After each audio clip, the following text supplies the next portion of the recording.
Welcome to the Disruptor Network podcast. Breanne Smedley, she's a female athlete, elite performance coach. You're a certified female athlete with elite performance. You work to empower and enable female athletes to cultivate true confidence, unlock their potential, level up in their performance across all aspects of their life.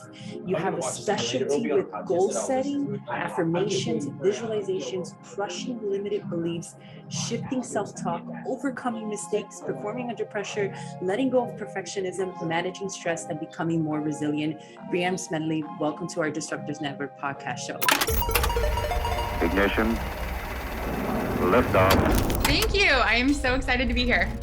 As I'm reading your bio and your areas of expertise, I realize this applies to all aspects of life, not just being an athletic performer, but in business, as a parent, as a wife, as a husband, right? As a human being. So I'm curious to know at what point in your career did you realize, this is important for me to teach other young women or women athletes to master these areas of affirmation and visualization? Yeah, that's a great question. Mostly because I was that female athlete who struggled with areas of confidence and belief in myself. And really, I was a high level athlete in high school and in college as well. I played college volleyball. Yeah. However, on the inside, I was like really struggling with self-doubt, even though I was super talented. I had all the physical skills in the world. Wow. It was that belief about myself and not feeling like I was good enough, or not feeling like I knew how to come back from mistakes or how to handle that. Yeah. And so, when I graduated, I became a teacher and a coach right away. Mm-hmm. And I realized I could coach volleyball skills all day long. But if my athletes didn't believe in themselves, and they didn't know how to perform when the pressure was high, then it was all wasted. And so I quickly, I became a positive performance mindset coach, and I pivoted my career to enabling female athletes and their moms to help in these areas of confidence, belief in themselves, and leveling up using their mindset. You talk about confidence, belief in themselves, and leveling up. I think that we all struggle with that, whether we're top athletic performers, whether we're, top sales performers, top CEO performers. And is it common that it's this almost like, something that we all will struggle with and have to mentally overcome? Like, is that common that the top of their industry go through this mindset of self-doubt? Yeah, absolutely. 100%. And the way that we talk to athletes and moms about this is the same as I would talk to high performers in any industry. And that is that every single athlete at every single level, no matter their age or their stage or their level, I mean, you talk Olympic athletes, the ones who have trained and dedicated their whole lives to their craft, they all experience the same things. Nervousness, questioning beliefs about themselves. I mean, if you watch the Olympics just this past, you hear interviews from athletes and they're saying like, oh man, I was doubting whether or not I would be able to finish that, and we see those same things mirrored in any high performing, whether it be an athlete, person in career, like, yes, absolutely. And the problem here is that when we think that is not normal. And if we don't have the skills on how to uncover what those limiting beliefs are and how to shift that self-talk and how to visualize a new image of ourselves, if we don't have those skills, then we just think we're the only ones that are thinking these things about ourselves, and then we're stuck. And so, yeah. Interesting. Give me some practical techniques that, whether you're an athletic performer, you're in the sales industry, you're a manager, performing under a lot of stress. Give me some techniques that we can apply today to overcome those sets of limited beliefs that we may have. Yeah, that's a great question. And in our program for athletes, we go through kind of building blocks on how athletes can develop these mental skills, and then their moms as well, and how they can support them. And one of the main things that I find super helpful in my daily life too, athletes do it, but I do it as well, is just a very simple scenario planning activity. And this is like when we talk to athletes, we're saying like, okay, what is an upcoming event, game, situation, conversation that is causing you a lot of stress or worry, or maybe just in the back of your mind, you're like, I don't know how this is going to go. And, for people in corporate positions, same thing. Like I'm leading a meeting or I'm leading a workshop and I'm a little stressed about it. Right. Mm-hmm. And so we have athletes kind of write out the scenario and get clear on what is kind of holding them back. What is that thing that's stressing them out? Mm-hmm. Because typically they feel it in their bodies and we feel it in our bodies and, we lose sleep or we can't eat or whatever, but mm-hmm. we just kind of push it aside. And so we have athletes really get it out. Like, what is it? Okay. Like verbally express it. You're saying verbally tell me what it is. Okay. Yeah. If I'm working with an athlete one-on-one, I would do that. Or we just have it write it out, okay. Like spend 60 seconds, set a timer, write out what it is. And then let's now take that same scenario and let's create what you want to have happen. Like, what is the best case scenario? And so we have them write out again, like take 60 seconds to 2 minutes to write out, like, I'm entering the gym for this championship match and I'm feeling strong, confident, empowered. I have really great body language. I'm making eye contact with my teammates, and they just they work through like, this would be the best case scenario. Like I would, as I'm warming up, I'm feeling really in the flow and in the zone. And when I start competing, I'm feeling myself. And the same thing, like I've done this for big, when I talk to, large audiences, I tell them I am walking out on the stage and I'm feeling, really confident. I'm feeling energized by the energy in the room. I am articulate. Yeah. This is what you, connect to visualization. I'm assuming that aspect to it. Excellent. I'm already seeing it. Another question for you. How much of our performance, again, whether it's connected to, our job, our industry, sales, or being an athletic performer, how much of it is mental and how much of it is physical? And if it's more mental than physical, how much time should we be allocating on building that physical endurance in us?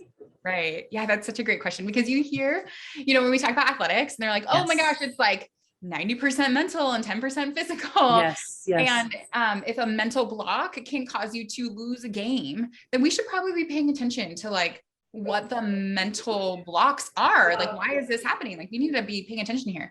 And so what the great part about training mental skills is that it doesn't have to be you don't have to train it as much as the physical part, right? So when we talk about athletes, it's like, they train for 2 hours a day or whatever it is. They compete for a couple hours, like they put in that physical time. And then, if we're talking about people in their career spaces and, they're going to work, they're presenting, they're performing, they're working on projects, they're doing the thing. Now the training the mental side of it, just a little bit goes a long way. And so in that scenario planning exercise I was telling you, the next step would be to visualize that situation going well for 1 minute, 2 minutes, and visualize that 2 minutes every single day until the actual event happens. And what happens is that visualization kind of gets into their subconscious brain and they're able to see a new version of themselves. And then that plays out on the physical stage. And so, I don't know, I think it's 100% mental, right? Because you create, everything is created 2 times, once in our mind, once in real life. And so you've got to get the mental part first. But like I said, the beautiful part about this is a couple minutes a day of really being intentional with your mindset, visualizing, breath work, focusing on gratitude, what we focus on expands. Those things like multiply into what's happening physically for athletes and for everybody else who's working on this. And this is actually visualization of the day of the performance, visualization the day of the presentation, visualization the day of your big TED Talk. This is actually visualizing it until you lead up to that day. Mm-hmm. How interesting. Is there such a thing as like too much confidence? Can an athlete or a top performer, top speaker, top sales manager, can they say, you know what, I've got this, I'm not stressed, I'm not worried, I've got, is that dangerous, or does that play out to build that mental confidence that performer may need? It's a great question. You have great questions. Oh, thank you.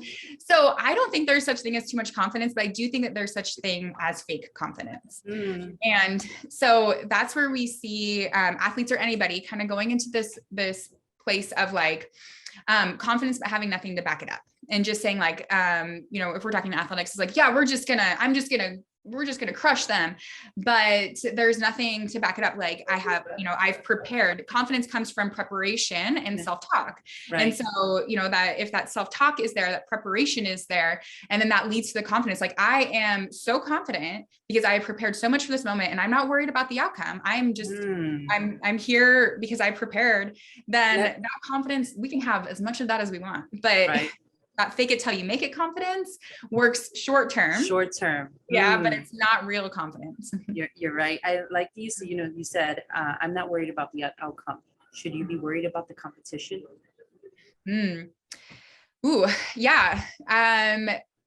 Do you overanalyze your competition right before a tournament or a match? Is that a healthy thing? Is that part of the preparation? And do you intentionally intimidate the competition to get them to a place of mental weakness? Oh yeah. Now that's kind of like next level stuff. Yeah. So, what we tell our athletes to focus on as much as possible, like, see the outcome, the outcome is there, the competition is there, use it as inspiration, but it's kind of like your North Star. And then we see that out there, but then we bring it back to what's in our control. Because if we're focusing so much on like what the competition is doing and looking over at the next lane, then we're definitely going to pull ourselves out of our zone.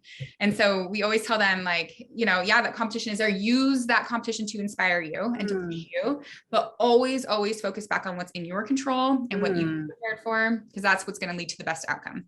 Interesting. Have you ever faced a moment in your, athletic performance career where the competition is someone that, has always, gained the victory or, been top performer, and now you're the underdog against the winner, right? And what state of mind does that put you in, and how do you overcome that? Yeah, that's happened. I'm also a volleyball coach and been head coaching for 10 years. And my team just won the state championship this past Congratulations. fall. Thanks. Congrats. But up to that point, and who we beat in the state championship was actually a team that beat us the previous 3 years. Wow. And how did you get the girls ready for that competition? What was the mental training to that? Yeah, it was installed. The mental training was installed 2 years prior to that victory. And so, because they had a mental block. Like when they would play this team, they were like, we've already lost, And so that mindset was like so hard to, it was like, no, we have to have like a totally different mindset going in here. And so we installed mental training 2 years prior, 2 years ago. And we started with like limiting beliefs about themselves and visualization. We visualized that match every single practice. We did a really special visualization that we do with a lot of athletes called the backpack visualization. And like they imagined kind of like the weight of that team and regrets and, the expectations and all of that in that heavy backpack. And they visualized every day kind of taking off that backpack and leaving it behind. I love that. So things like that, but it took a lot of intentional work and not running away from the fact that like, okay, we've got, we're feeling feelings about this team, actual feelings about the opposing team. Yeah. And so, it did take a lot of intentional work and like having them face like, what is coming up? Like, what are the expectations that I'm feeling about this team and how can we move past them and how can we gain confidence? Because they would play other teams and just like, totally, Right, exactly. What was the outcome of that match? We won. Yeah, that's right. Yeah. So we won and it was tough. We were down in every single set. So in volleyball, we play best 3 out of 5. And so we were down like in every single one and they just battled back and we visualized those specific situations. We visualized the victory. And what was really amazing is one of the players in the car ride home, like after the state championship, she was like, you know what, Bree, I knew we were going to win that game. And I was like, wow. And this is a senior, like she had been, working on this for a while. And she's like, when we did that visualization before, like in the locker room, before we went out to play this team, I started crying and I was like, what? Yeah. And she's like, I started crying because, I took them through kind of like the whole process and seeing themselves and seeing the victory and seeing the dog pile. And she experienced that visualization was, as we tell our athletes to do with all their senses as it's happening right now. And she's like, I knew it right there. And that's where you've reached it, is if you Wow. cannot place, because your brain doesn't know the difference between real and imagined. That's so interesting. It doesn't Yeah. know that your brain doesn't know the difference between real and imagined. Yeah. That's so interesting. So if you actually visualize the day of the match, the day of the tournament, the day of the presentation, you know, it's almost becomes the reality of the outcome, Yes. right? That's Yeah. so interesting. You know, as you're talking, I'm a firm believer. I'm sure you've heard of the Elite Eight college basketball. The coach of St. Peter's placed Jersey City on the map nationwide. You know, and I think it comes down to your coach really, and installing that, you know, breaking those limited beliefs, installing that mindset that you talk about. So as a coach, how do you pull the best out of your athletes when they themselves may have limited beliefs, when they themselves don't acknowledge, you know, their own performance? How do you get the best out of each of the athletes that you work with? How do you do that? That's like the lifelong mission. But one of the there's a couple guiding principles that I think have really helped this. And I'm not saying I'm not perfect at this. My hope is that when every athlete leaves my program, they do know that they are valued and that they have a significant role, whether they are playing a lot or not playing a lot. And we know that we're going to get the best performance from athletes when they feel psychologically safe. So Culture Code, I'm not sure if you're familiar with that book, but it's by Daniel Coyle. He talks a lot about like the number one indicator of success in groups and teams. And we're talking like athletic teams, corporate teams, right? Yeah, everything is psychological safety. And that is basically the ability for athletes to feel that they are safe to be themselves in that environment. So they don't have to hide parts of themselves. They don't have to change who they are to fit in. They can be accepted as they are. And so creating an environment of psychological safety on my team and in my program has been like the number one thing that I strive to do. And we do that by sharing stories and being vulnerable with each other, because when we know other people's stories, we feel more connected with them and they can share parts of themselves. Interesting. Yeah. So there's things like that. And then also I know that we play our best, athletes play their best, and, you know, people in their jobs perform their best when they feel valued and they feel seen and they feel they are very clear on what their role is. And so that's what we make sure. I'm always trying to make sure that every single athlete in my program is seen, and she has an opportunity to connect with me and connect with others, that her feelings are validated, and that, you know, I care about how she's coming into practice that day, and that she's very clear on what her role is. But I'm not saying, just go out and play, and then I never play her, and she doesn't know why she's not playing. Right. Like be very clear on like your role, even if it's hard, even if it's like, you are not one of the starters. And I think that's very important in corporate teams as well. Like we have to know our role, and we also have to make sure that we feel safe to be ourselves in any environment. So you're saying it's important team dynamics or athletic groups value, seen, acknowledged, and have a clear vision. It's part of, I agree. Very, very important. Tell me about your morning routine. As a top athletic performer, what does that look like for a morning routine? Yeah, good question. It's kind of oscillated as I've had babies and things like that I've come into my morning routine. I've had to wake up earlier. So my morning routine as it stands now, I've had to simplify it a lot. So I wake up, I try, my goal is to not look at my phone, email, social until I have meditated. I know it's like so cliche, meditated, but I try and like just have a focused 10-minute meditation guided visualization. Whether that be like something guided from like my Peloton app or a Headspace, or I just like sit there for 10 minutes, whatever I need. Journal quickly. I write down, just like my athletes do, my 3 affirmations for the day and kind of what I'm focusing on. And then I write down 3 things I'm grateful for. And then I journal anything that's kind of coming up for me. And that takes like 3 minutes. Okay. And then if depending on what my kiddos are doing, try and get some movement in the morning. But I'm simple now. It's got to have some quiet time to just like meditate, journal a little bit, get things out, and then move. And that might look like a walk, or it might look like hitting it hard. So yeah. Got it. Any books, any podcasts that you think that we should be reading or listening to that may help us get into that state of mind? If you talk about mental endurance, any books that you recommend or any podcasts that you recommend? Yeah, right now I'm looking at my bookshelf. So things, the most obviously you're probably familiar with Atomic Habits by James Clear. Anything Breanne, I just got done reading her last book, Atlas of the Heart, which really gets into like the I don't know, however many, it's like 60 something emotions and how they show up. Those are the two ones that I've read most recently. Podcasts, I mean, we have a podcast called The Elite Competitor, and so it's designed to help. It's geared towards moms, but how to help moms help their daughters with elite performance. But other podcasts, let me see here. I'm going hard into like business building podcasts. So listen to interesting. because we're at a point in our business where we're scaling, and so I'm just really laser focused in on that part of our life. My business is with my sister-in-law. That's why I say we. And so a lot of like Amy Porterfield, Haley Burkhead, a lot of business building things. And I'm assuming that the business that you're referring to, that's the Elite Competitor Program, the 8-week mental training program for female athletes and their moms.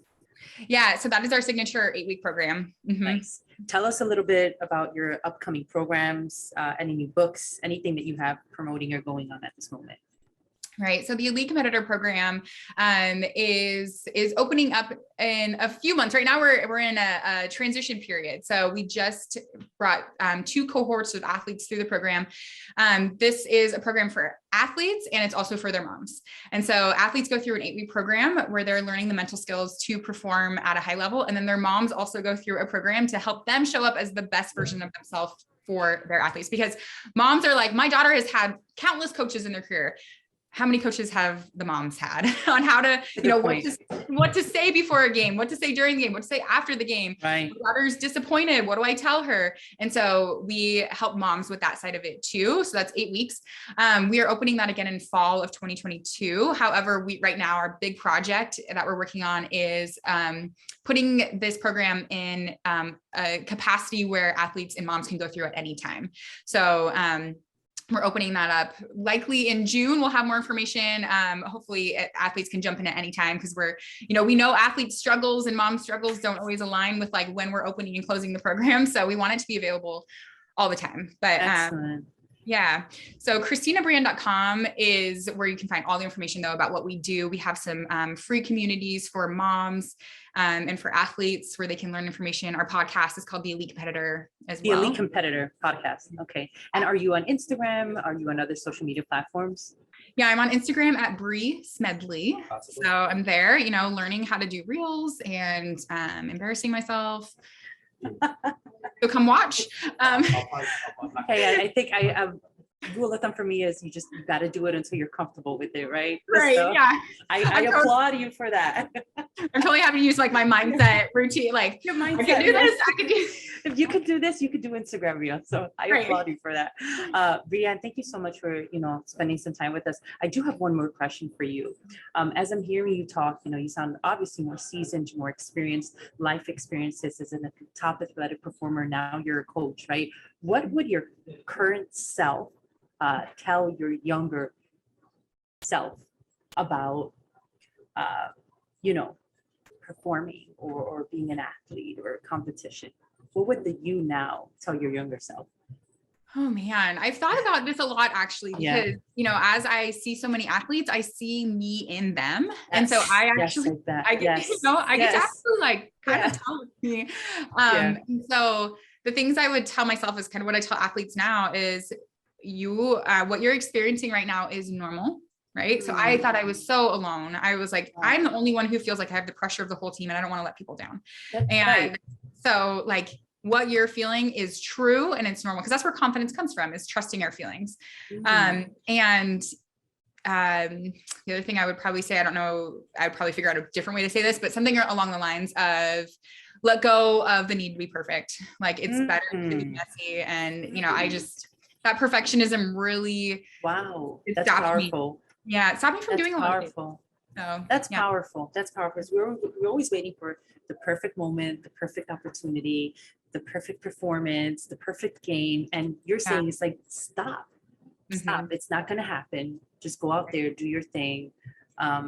and everything falls into, I hate to use cliches, right? Right. Everything falls into place, but it really does. I say like the score takes care of itself, but that applies the to life. score too. takes care of itself. I like that. I like that better than everything falls into place. Yeah. Breanne Smedley, female athlete, elite performance coach. Thank you so much for joining us on the Disruptors podcast. Thank you so much for having me. A pleasure.